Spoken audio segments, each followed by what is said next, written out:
Hello everybody, this is the Anime Bro here, and welcome to another anime review. Basically, I have a guest with me and the guest review an anime that we have recently watched. And the anime today is a Bladedance with the Elementalers. I think I got that right. And with me, I have my guest, my brother. What's up? And yeah, basically we are just going to give our thoughts about this show. So yeah. Let's first start off with the story. So, how did you feel about the story? Well, the story was very bad.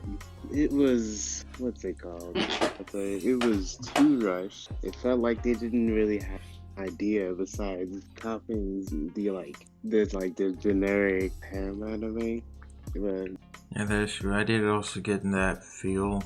One thing I didn't like about the story was how uninterested I was to like each character, because especially because this is like a harem anime, even though the main focus isn't the harem. But yeah, it really wasn't a good story.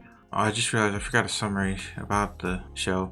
So the summary of the show is basically there's this one guy, he's like the only male elementalist ever, and he's trying to do a competition called the Bladedance, where if you win this competition, you are then given a wish, and basically he just wants to do the competition to get this wish. So yeah, that's basically the summary.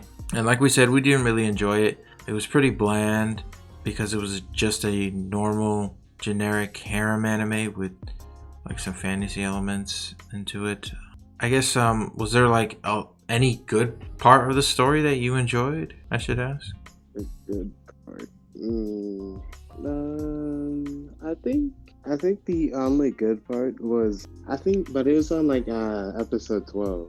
It's when he realized that he had something that he didn't have 3 years ago when he was riding as Renash. Was it like Friends? He had friends? Yeah, that's exactly what it was. Wait. So it was the power of friendship. So it was very cliche. Dang. I didn't even get to the ending. I stopped at like episode 9 because I thought that's a good stopping point. The villain's dead. Maybe, I don't know. And I have no reason to watch it anymore.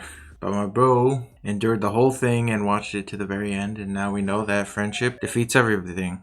Alright, I guess that's it for the story. Let's get into some characters now. Basically, the important part of a harem is the characters themselves.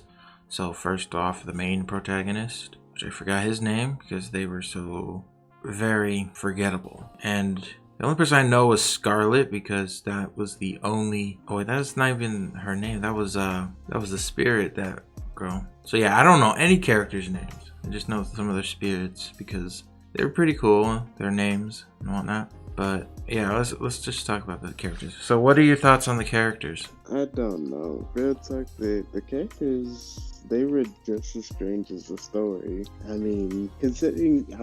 don't really know if it was like a harem anime, but it took a lot from a bunch of harem anime. You know, how they were all surrounding one dude. He's strong and all that. Yeah. It's like, and then there was like very few little character development throughout this story. There wasn't that much world building. Yeah. And then like you got to see some of their backstories, but I mean it still didn't really add up to the overall picture. And also some of their backstories was not really that much fleshed out. Like, what's it called? That redhead girl's backstory basically has to do with her sister, and we don't know why her sister went crazy and was considered an outlaw, but she's like, she would never do that. But we don't get to understand who she was because it doesn't focus on her backstory. It doesn't focus on like any of their backstories. Some of them do change, but some of them don't change for the better. Well, I guess we get into the good part. Like, is there like any good things about the characters that you would remember? Good thing. Actually, nothing that I can think of really. I mean, the characters, they all had their own like stuff. I mean, I could say like majority of them had like a never give up attitude, but I mean, still, they majorly always usually relied on the main character. Yeah. For pretty much everything. Yeah, that's true. Well, there was one character I did like, and I know we did this so many times, but I really did like the Knight character. She really did grow as a person, even though there was only, we rarely even got to see her, but throughout all the anime, she actually changes from a person who's can't tolerate to this guy to a person who sees him actually as a human and not just a random guy that only joined here to join because there's so many girls at the school. I did like that about her character. And yeah. Was there any characters, because you said you didn't like it, what was the character that you disliked the most? Um, I'm not gonna lie, I still dislike that fake Demon Lord guy. I was like I said, I still would never have considered him a boss. He'd be like a miniature boss. Mm, Cause like after they beat him, there's still like one other person they still gotta face, which is crazy because they get thrown into another battle after that. oh, yeah. Yeah, he was pretty weak as a villain because it only took like 3 episodes after his introduction for them to beat him. I kind of do agree. He was pretty weak as a villain. I have, like, when it comes to me on this anime, I do have, like, a ton of people I don't like in the anime.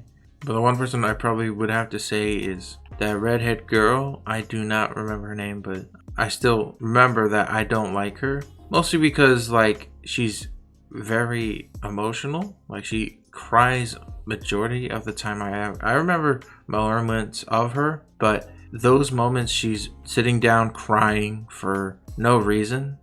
Like when her spirit disappears for a while, she starts crying and then it comes back and then it disappears again and she starts crying. And to me, I'm thinking, well, your spirit came back last time. Why are you still crying? You know, your spirit's not gone forever.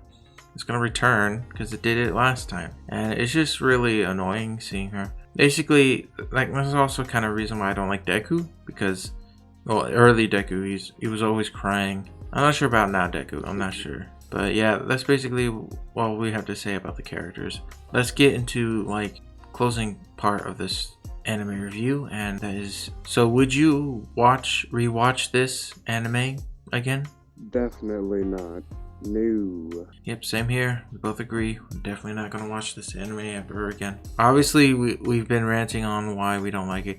And just a quick thing is that there's a lot more harem animes that do it better, that actually have better characters and have them grow. This one just wasn't one of them. Now, we're talking about the anime. This is actually a adaptation of a light novel, so maybe the light novel did it better. We just don't know because we don't read books. We don't like reading books. We prefer watching TV shows and whatnot. So, yeah. Alright, I guess that's the end of this anime review. Any final thoughts on the Bladedance of the Elementalist? All I can say is, if for any people who actually do attempt to watch this, just watch it one time and just be done with it. Just don't rewatch it. Yeah, that says it for me too. And yeah, thank you again for joining me, bro.